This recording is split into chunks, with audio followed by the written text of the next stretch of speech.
Hello students, today we are going to start with the next topic of financial market. इसमें मैं 4 topics cover करने वाली हूँ. पहला है meaning of money market, next features of money market, instruments of money market and in instruments में कुछ terms हैं, उनकी डेफिनेशंस मैंने इसमें कवर की है, वो भी मैं यहाँ पर डिस्कस करने वाली हूँ. एंड वन मोर थिंग, जो इंस्ट्रूमेंट्स ऑफ मनी मार्केट है ये बहुत ही इंपॉर्टेंट टॉपिक है from the exam point of view, तो इस टॉपिक को आप अच्छे से पढ़ लेना. Let us start with the meaning of money market. Money market is a market for short term funds meant for use for a period of up to 1 year. तो money market जो है short term funds के लिए market होता है generally, जिसकी maturity period 1 year तक होती है. मतलब कि शॉर्ट टर्म में आप इन फंड्स को क्या कर सकते हो, लिक्विडेट कर सकते हो, वापस से कैश के फॉर्म में आप इनको कन्वर्ट कर सकते हो. तो ये जो मनी मार्केट होता है ये शॉर्ट टर्म के लिए होता है. जनरली जो वर्किंग कैपिटल की रिक्वायरमेंट्स होती है, हमारी डे टू डे एक्सपेंसेस जो हमें बेयर करने होते हैं, ये मनी मार्केट जो है जनरली उन वर्किंग कैपिटल के लिए यूज होता है. ठीक है. नेक्स्ट जो इंस्ट्रूमेंट्स हैं मनी मार्केट के, इनको हम नियर मनी बोलते हैं क्योंकि हम इनको जो है बहुत ही शॉर्ट टाइम में कैश में कन्वर्ट कर सकते हैं.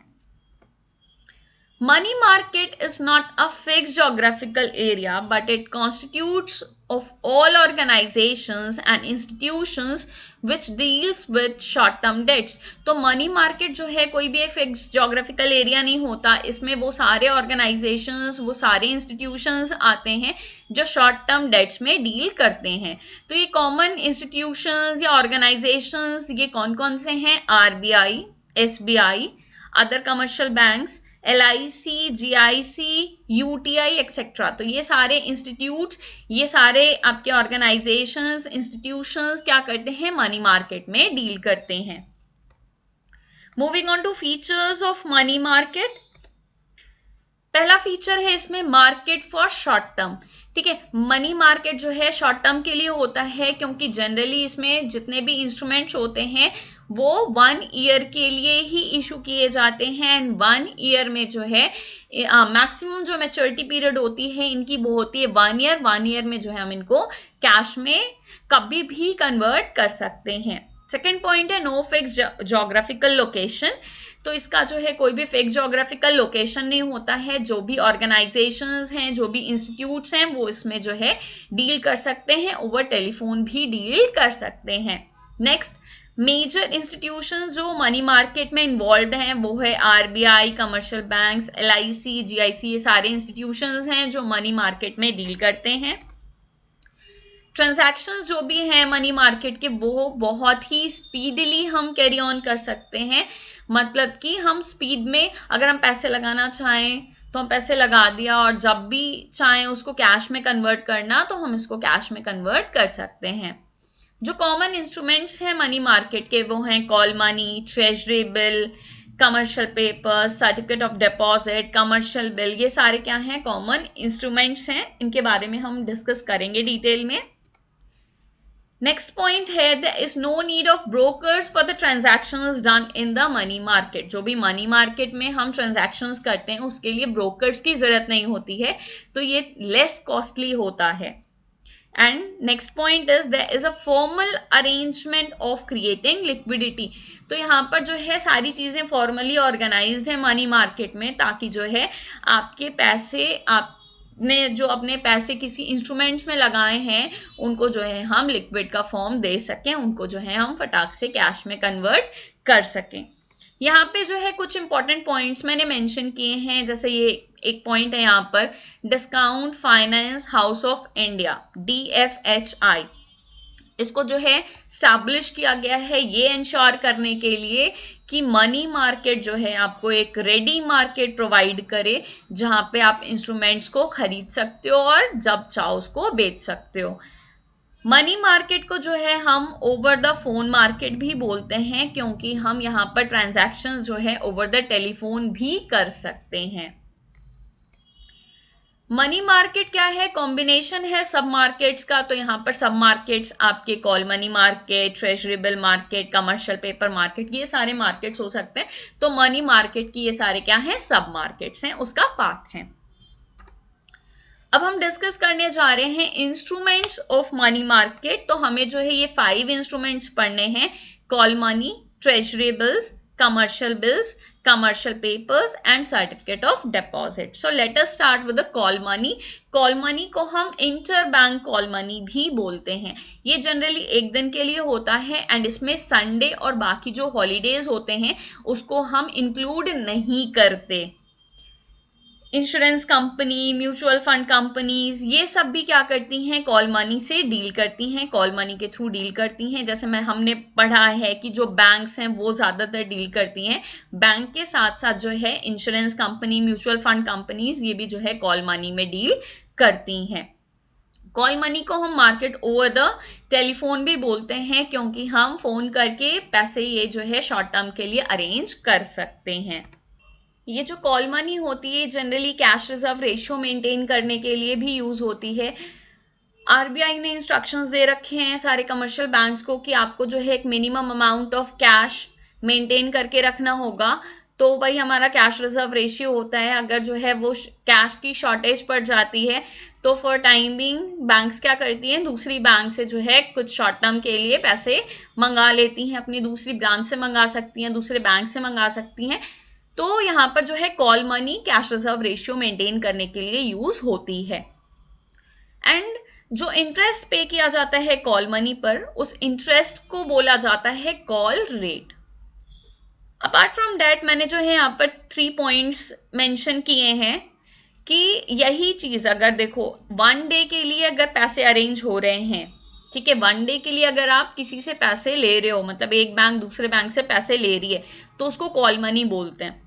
अगर 2 डेज टू 14 डेज पैसे लिए जा रहे हैं तो उसका नाम नोटिस मनी हो जाता है। एंड अगर पैसे जो है 15 डेज या उससे ज्यादा के लिए अरेंज हो रहे हैं तो यही कॉल मनी क्या कहलाती है? टर्म मनी कहलाती है। तो ये चीज का डेज का आप ध्यान रखना। 1 day call money, 2 to 14 days notice money and 15 और more days term money. Next हम इंस्ट्रूमेंट की बात कर रहे हैं, वो है ट्रेजरी बिल या फिर जीरो कूपन बॉन्ड भी हम इसे बोलते हैं।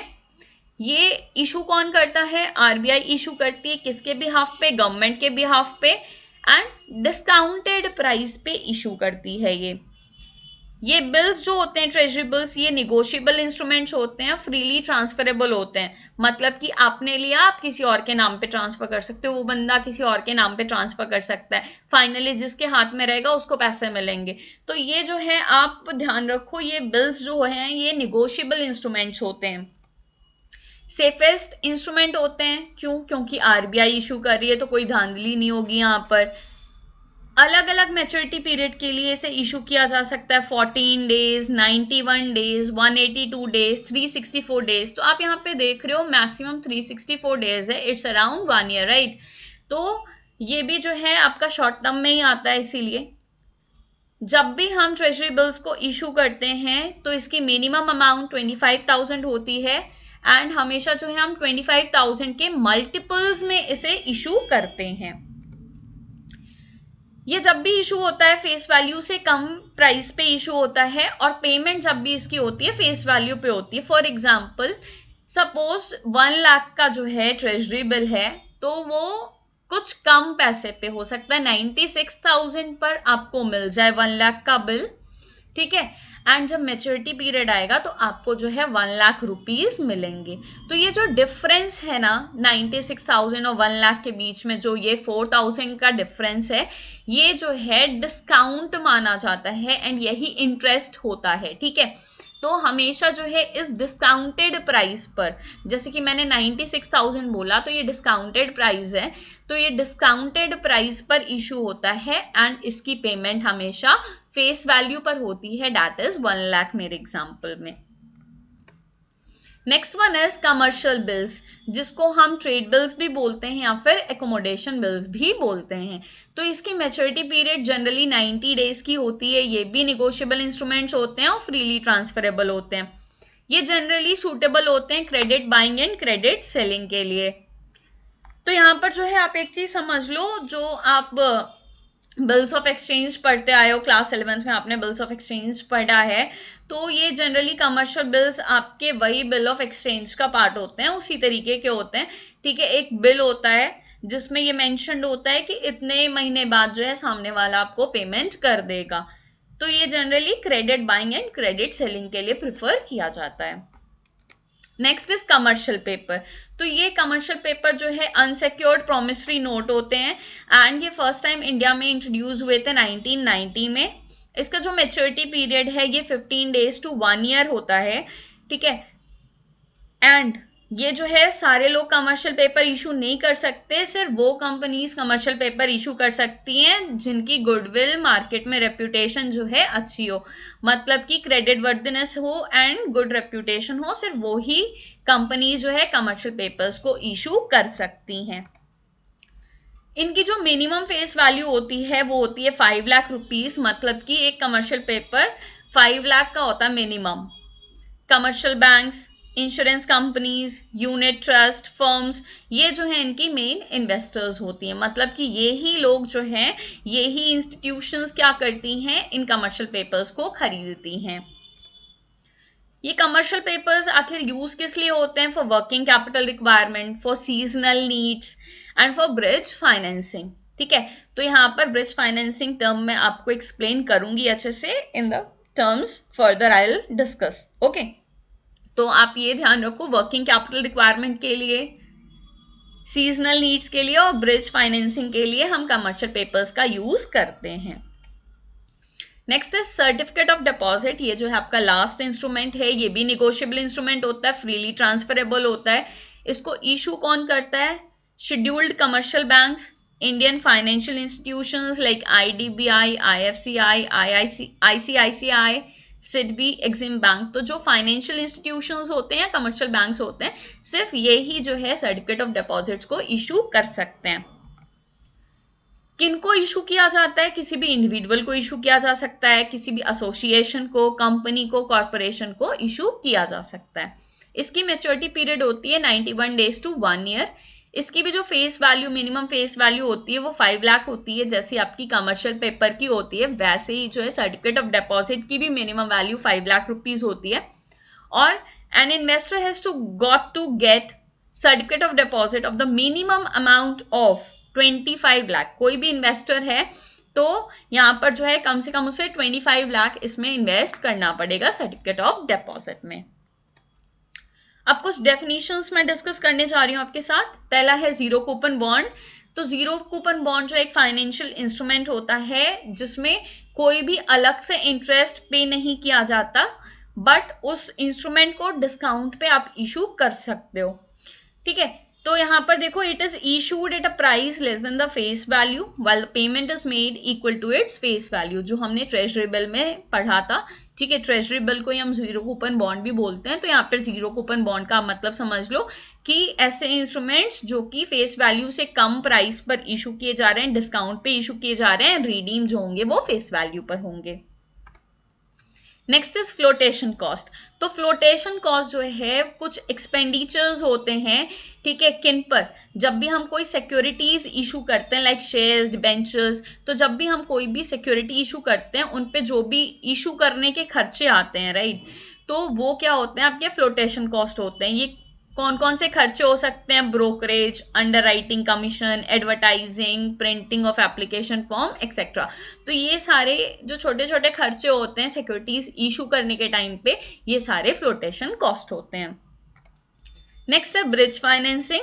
तो यहाँ पर क्या होता है? ब्रिज फाइनेंसिंग का मतलब होता है टेम्पररी अरेंजमेंट ऑफ फाइनेंस, ठीक है। यहाँ पर जो है शॉर्ट टर्म के लिए हम फाइनेंस की अरेंजमेंट करते हैं, जो किस काम आती है? जो ब्रिज करती है gap between the need of long term finance and to secure it. तो जो हम लॉन्ग टर्म फाइनेंस कर रहे हैं उसके गैप को, ठीक है, मतलब कि जो लॉन्ग टर्म फाइनेंस करने के लिए हमें कुछ अलग से पैसों की जरूरत पड़ती है ताकि हम वो लॉन्ग टर्म फाइनेंस कर पाए। मतलब लॉन्ग टर्म फाइनेंस को सपोर्ट करने के लिए आपको जिन फाइनेंस की जरूरत होती है वो होती है ब्रिज फाइनेंसिंग। जैसे यहाँ पर आप एक एग्जांपल देख लो, जब भी हमें कोई सिक्योरिटी इशू करनी होती है तो उसके पहले हमें क्या करना होता है, उसका फ्लोटेशन कॉस्ट बियर करना पड़ता है। तो ये ब्रिज फाइनेंसिंग के थ्रू ही हम ये फ्लोटेशन कॉस्ट के लिए पैसे अरेंज कर सकते हैं। And last one is cash reserve ratio. तो CRR क्या होता है, ये जो मिनिमम कैश बैलेंस होता है जो कमर्शियल बैंक को मेंटेन करके रखना होता है विद द RBI। तो ये CRR कौन डिटरमाइन करता है, RBI डिटरमाइन करती है from time to time, and RBI के इंस्ट्रक्शंस, उनके गाइडेंस के हिसाब से हमें CRR मेंटेन करना पड़ता है। Thanks for watching. अगर कोई भी डाउट है तो वो आप कमेंट बॉक्स में मेंशन करके पूछ सकते हैं। Keep studying, keep rocking. Have a good day. Bye bye.